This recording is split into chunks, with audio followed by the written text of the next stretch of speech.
যেই সন্তানকে দিনের পর দিন মাসের পর মাস পেটে ধরে সীমাহীন কষ্ট সহ্য করে জন্ম দিয়েছেন, সেই নারীছেঁড়া ধনকেই প্রসবের মাত্র ৩ ঘণ্টা পর ফেলে রেখে চলে যান অভিমানী এক মা।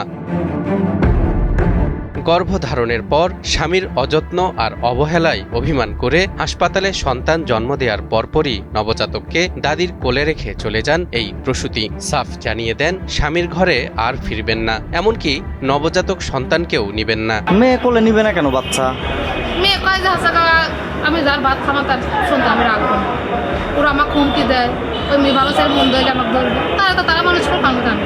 পরিস্থিতি জটিল আকার ধারণ করায় শেষ পর্যন্ত তা গড়ায় থানা পুলিশ পর্যন্ত। পরে পুলিশের হস্তক্ষেপ আর প্রচেষ্টায় নবজাতক শিশু মায়ের কোল ফিরে পাওয়ার পাশাপাশি প্রসূতির ভাঙা সংসারেও জোড়া লাগে। যাই হোক, বাচ্চা চলে যাওয়ার পরে আমাদের এএসআই সাগর ভার প্রচেষ্টা এবং আমাদের খুব প্রচেষ্টা এবং আমরা সাংবাদিক ভাই আপনি ছিলেন, আপনার প্রচেষ্টা দুটো ফ্যামিলি আমরা এক জায়গায় করে দিতে পারিছি, এটা আলহামদুলিল্লাহ। জানা যায় পাবনা জেনারেল হাসপাতালের গাইনি ওয়ার্ডে ১৬ এপ্রিল বৃহস্পতিবার দিবাগত রাত ৩টার দিকে এক কন্যা সন্তানের জন্ম দেন রাবেয়া আক্তার সুবর্ণা নামের এক প্রসূতি। ওই দিন সন্ধ্যায় প্রসব বেদনা নিয়ে তিনি হাসপাতালে ভর্তি হন।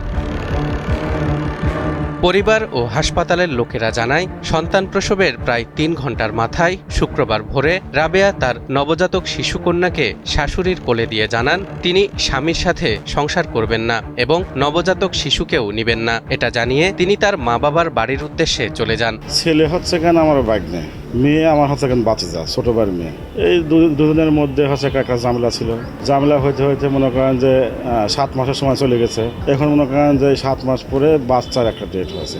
বাচ্চা ডেট হওয়ার পরে সদর হাসপাতালে ভর্তি হয়েছে। সদর হাসপাতালে বাচ্চা প্রসব করার 2-3 ঘন্টা পরে একটা যে কোনো মনে হয় বাচ্চাটা রেখে আমাদের বাঁচতে চলে যায়। নবজাতককে এভাবে ফেলে যাওয়ায় বিপাকে পড়ে যান রাবেয়ার শাশুড়ি সহ হাসপাতালের গাইনি ওয়ার্ডের কর্তব্যরতরা। অনেক চেষ্টা করেও রাবেয়াকে ফিরিয়ে আনতে ব্যর্থ হয়ে বিষয়টি পাবনা সদর থানাকে অবহিত করা হয়। শুক্রবার সকালেই পুলিশ রাবেয়া, তার পরিবার এবং স্বামী আল আমিনকে পরিবার সহ থানায় ডেকে উভয় পরিবারের সাথে কথা বলে রাবেয়া আর আল আমিনের মান অভিমানের ইতি টানে। অবশেষে থানা থেকে নবজাতককে কোলে নিয়ে রাবেয়া স্বামীর হাত ধরে শ্বশুরবাড়ি ফিরে যান।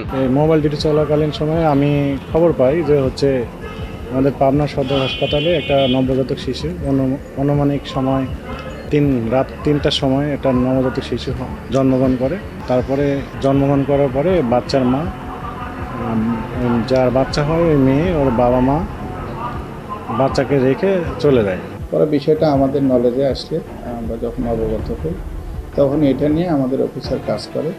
উভয় পরিবারের লোকজনকে আমরা এটাতে একত্রিত করতে পারি। অবশেষে নবজাতক তার মায়ের কোল ফিরে পেল আর কি। আমরাও আনন্দিত যে এটা ভালো কাজের সাথে পাবনা থানা পুলিশ, জেলা পুলিশ থাকতে পারল। পারিবারিক সূত্রে জানা যায়, প্রায় 1 বছর আগে পাবনা সদর উপজেলার গয়েশপুর ইউনিয়নের নতুনপাড়া গ্রামের শামসুল আলীর ছেলে আল আমিন ভালোবেসে বিয়ে করে আতাইকুলা থানার কুচিয়ামোড়া গ্রামের সুজন শেখের মেয়ে রাবেয়া আক্তার সুবর্ণাকে। বিয়ের পরে ভালোই চলছিল তাদের সংসার। হঠাৎই স্বামী স্ত্রীর মধ্যে দেখা দেয় মান অভিমান।